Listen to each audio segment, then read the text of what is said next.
Hello students, last turn पर हमारा topic चल रहा था ionisation enthalpy of transition elements. तो इसमें मैंने आपको बताया था कि जो डी ब्लॉक होते हैं इनकी आयोनाइजेशन एंथैल्पी जो है एस ब्लॉक से क्या होती है, ज़्यादा होती है और पी ब्लॉक से कम होती है। और इसी में ही मैंने आपको बताया था क्यों होती है, क्योंकि डी ब्लॉक के एलिमेंट्स का जो साइज़ है वो स्मॉल होता है और इनकी हाई न्यूक्लियर चार्ज होता है। ठीक है, इसमें हमने पीरियड में ट्रेंड देखा था। तो पीरियड में ट्रेंड में हम क्या देख रहे थे, लेफ़्ट टू राइट जाने पर आयोनाइजेशन एनर्जी जो है वो क्या हो रही है, इंक्रीज़ हो रही है। और आयोनाइजेशन एनर्जी साइज़ के क्या हो रही है, इन्वर्सली प्रोपोर्शनल है, और जेड इफेक्टिव के क्या है, डायरेक्टली प्रोपोर्शनल है। तो जेड इफेक्टिव क्या होता है, यहाँ पर बढ़ता है तो साइज़ डिक्रीज़ होता है। ठीक है, इसी में ही ये जो हमने ट्रेंड देखा था, ये ट्रेंड आ रहा था हमारा ग्रुप 11 तक, ग्रुप 3 से लेके ग्रुप 11 तक। लेकिन ग्रुप 12 में जिंक, कैडमियम, मरकरी आते हैं। इनकी जो आयोनाइजेशन एंथैल्पी होती है वो बहुत ज़्यादा होती है। क्यों होती है, क्योंकि इनका स्टेबल इलेक्ट्रॉनिक कॉन्फ़िगरेशन होता है। ठीक है, इसके बाद हमने इसमें आपको ग्रुप के बारे में बताया था कि ग्रुप में 3D, 4D और 5D में अगर हम इनका ट्रेंड देखें आयोनाइजेशन एंथैल्पी का, तो 3D से 4D तक जब हम जाते हैं तो साइज़ इंक्रीज़ हो रहा है, तो आयोनाइजेशन एनर्जी क्या हो रही है, डिक्रीज़ हो रही है। बताया था इन्वर्सली प्रोपोर्शनल है। और 4D से 5D में जब हम जाते हैं तो क्या होता है कि 5D में लेंथेनम के बाद में 14 एलिमेंट जो हैं वो किसके आ जाते हैं, लेंथेनाइट के आ जाते हैं। तो due to lanthanide contraction size जो है 4D से 5D पर क्या हो रहा था, 5D का साइज़ डिक्रीज़ हो जाता है, और डिक्रीज़ भी इतना हो जाता है कि वो 4D के लगभग बराबर हो जाता है। तो यहाँ साइज़ जो है वो क्या हो रहा है, डिक्रीज़ हो रहा है। तो साइज़ अगर डिक्रीज़ होगा तो आयोनाइजेशन एनर्जी जो है वो क्या हो जाएगी, इंक्रीज़ हो जाएगी। तो हम ये कह सकते हैं कि 5D सीरीज़ की जो आयोनाइजेशन एनर्जी है वो 4D और 3D और 4D के कंपेयर में क्या होगी, ज़्यादा होगी। ठीक है, इसी को ही आज हम कंटिन्यू कर रहे हैं। आगे हम इसमें देख रहे हैं कि आपके जो क्वेश्चन है वो इस तरीके से पूछे जा सकते हैं कि third ionisation enthalpy of manganese is higher than iron. ठीक है, वाई।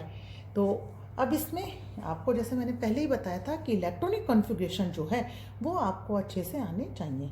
अब मैंगनीज जो है, मैंगनीज का एटॉमिक नंबर क्या है, 25, और 25 एटॉमिक नंबर पर हमारा इलेक्ट्रॉनिक कॉन्फ़िगरेशन क्या हो जाएगा मैंगनीज का, 3D5 4s2। ठीक है, 3D5 4s2 मैंगनीज का हो गया। मैंगनीज का कितना था, 25, और आयरन का कितना है हमारा, 26। 26 पर क्या हो जाएगा इलेक्ट्रॉनिक कॉन्फ़िगरेशन, 3D6 4s2। ठीक है, अब हम यहाँ पर बात कर रहे हैं थर्ड आयोनाइजेशन एंथैल्पी की। ठीक है, तो मैंगनीज में से अगर हम एक इलेक्ट्रॉन, ये आपको पिछले टर्न पे बताया ही था कि अगर एक इलेक्ट्रॉन रिमूव होता है तो क्या होगी, कौन सी एनर्जी हमें, हम जो एनर्जी दे रहे हैं वो कौन सी हो जाएगी निकालने के लिए, आयोनाइजेशन एंथैल्पी 1। ठीक है, तो यहाँ हमारी कौन सी एनर्जी हो जाएगी, आयोनाइजेशन एंथैल्पी 1, और बनेगा क्या, Mn+। बना तो इलेक्ट्रॉनिक कॉन्फ़िगरेशन क्या आ गया, 3D5 4s1 हो गया। ठीक है, और एक के लिए दिया हमने, तो ये हमारी हो गई IE1। ठीक है, इसी तरीके से अगर हमने एक और इलेक्ट्रॉन रिमूव करा तो क्या बन गया हमारे पास में, Mn+2। तो Mn+2 का जो इलेक्ट्रॉनिक कॉन्फ़िगरेशन है वो क्या हो गया हमारा, 3D5 4s में से एक इलेक्ट्रॉन और निकल जाएगा। ठीक है, अब यहीं से ही अगर हम एक और इलेक्ट्रॉन इसमें से क्या कर दिया हमने, रिमूव कर दिया, तो ये हमारे लिए क्या हो गई थी, इधर हमारे लिए हो गई है ये IE2। ठीक है, अब हम IE3 की बात कर रहे हैं, तो यहाँ हमारे पास में अगर हम एक इलेक्ट्रॉन और निकाल रहे हैं जब IE3 होगा, और एक इलेक्ट्रॉन किस में से निकालेंगे, D5 में से। और D5 क्या है, D5 क्या है, half field stable electronic configuration है। ठीक है, तो यहाँ पर जब हमारे पास में अगर एक इलेक्ट्रॉन निकालते हैं तो Mn क्या बन गया, +3, और इलेक्ट्रॉनिक कॉन्फ़िगरेशन क्या आ गया, 3D4। इसका मतलब ये है कि हम स्टेबल में से निकाल रहे हैं। स्टेबल में से अगर निकालोगे तो क्या होगा, ज़्यादा एनर्जी की आवश्यकता हो जाएगी। स्टेबल इलेक्ट्रॉनिक कॉन्फ़िगरेशन आ गया ना, तो हमने यही तो बोला है कि थर्ड आयोनाइजेशन एंथैल्पी जो है वो मैंगनीज की क्या है, ज़्यादा है। अब हम आयरन की बात करें तो आयरन के केस में हमने क्या देखा था कि 3D6 4s2। यहाँ अगर हमने एक इलेक्ट्रॉन निकाला तो कौन सी एनर्जी हो गई थी हमारी, IE1 क्या बना हमारे पास में Fe प्लस बना। इलेक्ट्रॉनिक कॉन्फ़िगरेशन क्या आ गया 3d6 4s1 आ गया। एक और इलेक्ट्रॉन निकाल दिया तो ये हमारे पास में क्या आ जाएगा 3d, एक इलेक्ट्रॉन और रिमूव करा तो IE2 हो गई। तो ये हमारे पास में क्या आ गया 3d6 हो गया। और इसमें से अगर हम एक और इलेक्ट्रॉन इसमें से क्या कर दें रिमूव कर दें तो यहाँ आयोनाइजेशन एनर्जी कौन सी हो जाएगी IE3। और एक इलेक्ट्रॉन रिमूव अगर हम करते हैं तो क्या बन गया हमारे पास Fe+3 बना। ठीक है, इलेक्ट्रॉनिक कॉन्फ़िगरेशन इसका क्या आ गया 3d5। इसका मतलब ये है कि Fe+3 जो है इसमें 3d5 इलेक्ट्रॉनिक कॉन्फ़िगरेशन प्राप्त हो रहा है जो कि क्या स्टेबल है। तो स्टेबल बन रहा है यहाँ पर क्या बन रहा है स्टेबल बन रहा है, इसलिए कम एनर्जी की आवश्यकता होगी। ठीक है, IE3 क्या हो गया लेस हो गई इसमें। और यहाँ क्या हो रहा है स्टेबल में से हम एक इलेक्ट्रॉन निकालना चाह रहे हैं, इसलिए ज़्यादा एनर्जी हमें देनी पड़ेगी। ठीक है, तो इसी तरीके से आपके और भी क्वेश्चंस आ सकते हैं। जैसे IE2 की बात करें हम, ठीक है, कि IE2 जो है वो क्रोमियम की क्या है ज़्यादा है किससे मैग्नीज की, और कॉपर की ज़्यादा है जिंक से।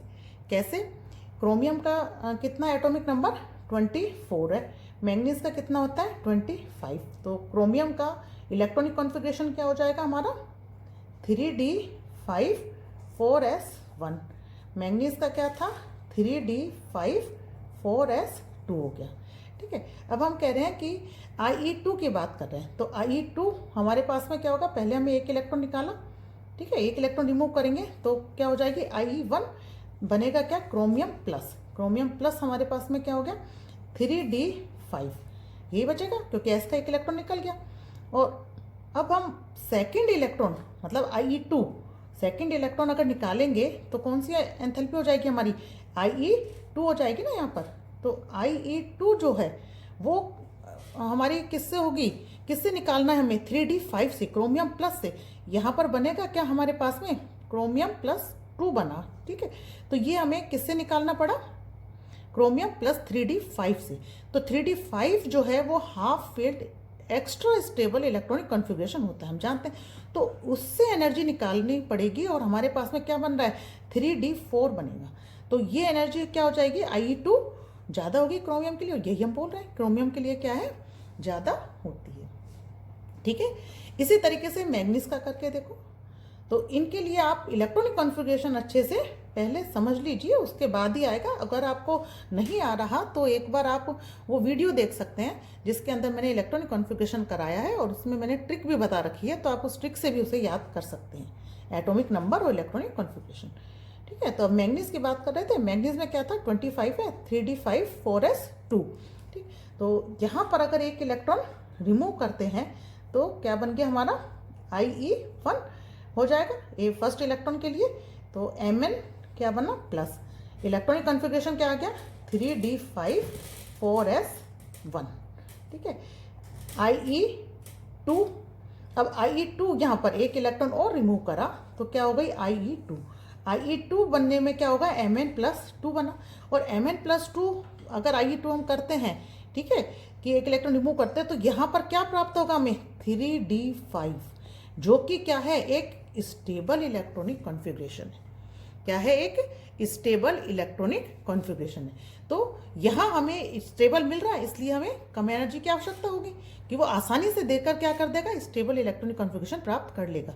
और यहाँ हम कह रहे हैं कि स्टेबल में से अगर निकालनी है, स्टेबल से क्या हो रहा है अनस्टेबल बन रहा है, स्टेबल से क्या हो रहा है ये अनस्टेबल की तरफ जा रहा है। तो इसलिए स्टेबल क्यों देना चाहेगा, नहीं देना चाहेगा ना, तो इसलिए हमें क्या होगी ज़्यादा एनर्जी यहाँ पर देनी पड़ेगी। तो IE2 क्रोमियम के लिए क्या होगी ज़्यादा होगी किसके कंपेयर में मैग्नीज के कंपेयर में।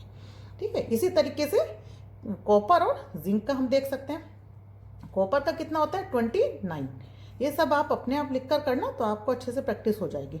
और जिंक का होता है एटॉमिक नंबर 30। तो कॉपर का क्या हो गया electronic configuration 3d10 4s1। Zinc का क्या हो गया हमारे पास में 3d10 4s2। IE2 की बात कर रहे हैं तो पहले एक इलेक्ट्रॉन रिमूव करें और क्या हो गया हमारे पास में ये IE1 क्या बना कॉपर प्लस में इलेक्ट्रॉनिक कॉन्फ़िगरेशन क्या हो जाएगा 3d10 हो गया। ठीक, अब यहाँ पर 3D10 जो है वही स्टेबल आ गया हमारा, मोर स्टेबल इलेक्ट्रॉन कॉन्फ़िगरेशन है ना। इसमें से हमें क्या करना है, एक इलेक्ट्रॉन रिमूव करेंगे, तभी तो Ie2 आएगा ना, Ie2 तब आएगा हमारे पास। तो अब ये Ie2 हम कह रहे हैं कॉपर के लिए ज़्यादा है, क्योंकि हम स्टेबल में से एक इलेक्ट्रॉन क्या कर रहे हैं, इसमें से रिमूव कर रहे हैं। ठीक है, तो यहाँ हमारे पास में क्या बना, कॉपर +2 बना। ठीक, कॉपर +2 और इलेक्ट्रॉनिक कॉन्फ़िगरेशन क्या हो गया, 3D9। ठीक, इसी तरीके से जिंक की बात करें, जिंक का क्या करें, कम होता है। तो जिंक के लिए कम क्यों है, क्योंकि हमने एक इलेक्ट्रॉन रिमूव करा, इसमें से Ie1 हुआ, तो जिंक प्लस बना। इलेक्ट्रॉनिक कॉन्फ़िगरेशन क्या आ गया जिंक प्लस के लिए, 3D10 4s1। ठीक, Ie1 के लिए आ गया था ये। अब हमने एक इलेक्ट्रॉन और करा तो Ie2 आ गया। Ie2 के लिए क्या हो जाएगा, अगर Ie2 हम करते हैं तो इसको स्टेबल इलेक्ट्रॉनिक कॉन्फ़िगरेशन प्राप्त हो जाएगा Zn+2 को। Zn+2 को क्या हो गया, स्टेबल इलेक्ट्रॉनिक कॉन्फ़िगरेशन प्राप्त हो गया, और क्या बन गया ये 3D10। तो यहाँ पर स्टेबल बन रहा है, तो ये स्टेबल में जाना चाहेगा, 3D10 में क्या करेगा, ये जाना चाहेगा। तो इसलिए इसकी क्या हो जाएगी, आयनाइजेशन एंथैल्पी सेकंड जो है वो जिंक के लिए क्या हो जाएगी, कम हो जाएगी। किसके कंपेयर में, कॉपर के कंपेयर। ठीक है, इसी में आगे हम देख सकते हैं कि ionisation enthalpy also tells us about relative stability of various oxidation state। ठीक है, इसे हम समझते हैं निकिल और प्लेटिनम का एग्जाम्पल लेकर। ठीक है, निकिल के केस में हमने देखा है कि पहले हम +2 का देखते हैं कि Ie1 + Ie2 की एंथैल्पी 1 और एंथैल्पी 2 देख रहे हैं। निकिल में होती है हमारी 2.49 × 10⁻³ जूल पर मोल। ठीक है, और प्लेटिनम में होती है 2.66 × 10⁻। हाँ, तो इसमें हम निकिल और प्लेटिनम का एग्जाम्पल लेकर कर रहे हैं। ठीक है, तो ionisation enthalpy 1 and ionisation enthalpy 2 for nickel के लिए है 2.49 × 10⁻³ और प्लेटिनम के लिए है 2.66 × 10⁻3। ठीक है, तो इसका मतलब ये हुआ कि sum of ionization enthalpy 1 and 2 is lesser for nickel. Nickel के लिए क्या है, ये एनर्जी कम है, किसके कंपेयर में, प्लेटिनम के। तो हम ये कह सकते हैं कि निकल +2 is more stable then platinum +2, क्योंकि जिसकी एनर्जी कम होती है तो उसकी स्टेबिलिटी क्या हो जाएगी, ज़्यादा हो जाएगी। ठीक है, इसी चीज को ही अब हम +4 के केस में समझते हैं। ठीक है, तो Ie1 + Ie2 + Ie3 and Ie4। ठीक है, ये हमारा निकिल के केस में है 11.29 × 10⁻3 और प्लेटिनम के केस में है 9.36 × 10⁻3। तो सम ऑफ 4 जो आयनाइजेशन एंथैल्पी है वो प्लेटिनम के केस में क्या है, यहाँ पर +4 में अगर हम देखें तो प्लेटिनम के केस में ये हो जाएगी कम, किसके कंपेयर में, निकिल के।